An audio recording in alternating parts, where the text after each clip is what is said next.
Pour le deuxième exercice, je vous demande de calculer l'âge de la personne qui a rempli le formulaire au 1er septembre 2020. Pour ça, il y a déjà 3 variables qui ont été définies, jour, mois et année, qui contiennent les valeurs correspondant au 1er septembre 2020. Pour le reste, vous allez avoir besoin de récupérer la date de naissance qui se trouve dans le dictionnaire sous la forme d'une chaîne de caractères, sous ce format-là. Je vais donc revenir sur le dernier rappel des chaînes de caractères, à savoir comment scinder une chaîne de caractères en plusieurs morceaux autour d'un caractère bien spécifique.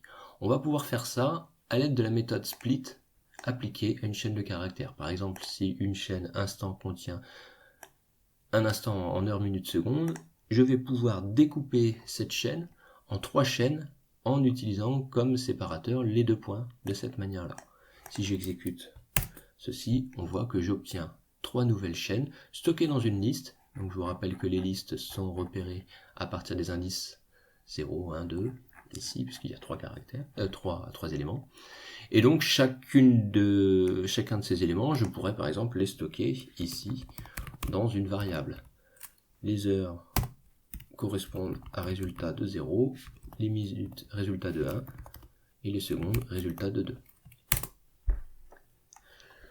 Par contre, dans heure, minute et seconde, j'obtiens encore des chaînes de caractères. Je ne vais pas pouvoir faire des opérations, comme par exemple rajouter 1h10 à l'heure actuelle. Donc pour ça, je vais avoir besoin de convertir la chaîne 15 en une valeur numérique, un entier 15, à l'aide de la fonction Python int.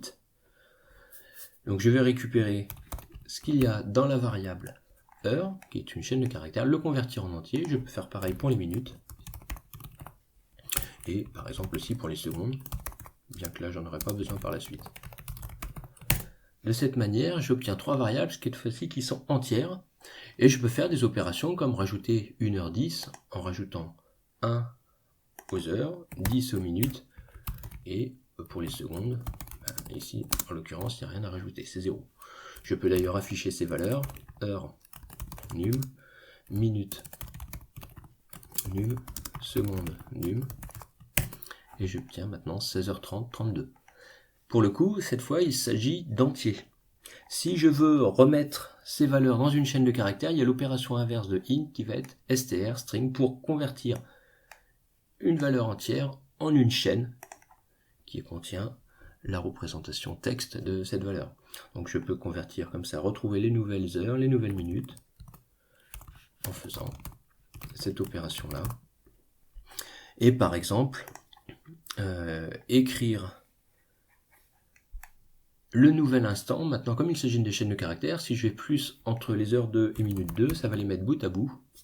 D'ailleurs, si je veux qu'il y ait 2 points entre chaque, il faut mettre la chaîne de points. Et je peux aussi, de la même manière, alors c'est les minutes 2, rajouter les secondes qui n'ont pas changé, d'ailleurs c'est les mêmes qu'au départ. Et si j'exécute ça en affichant instant 2, j'obtiens la nouvelle heure. Donc toutes ces informations devraient normalement vous aider à pouvoir calculer l'âge de la personne le 1er septembre 2020, donc en regardant la date de naissance, c'est-à-dire son année de naissance, son mois de naissance, son jour de naissance, une soustraction bien faite pour trouver le contenu de la variable en qui correspondra le nombre d'années et afficher le résultat. Vous avez tel âge. Voilà, je vous laisse terminer cet exercice et m'envoyer votre résultat.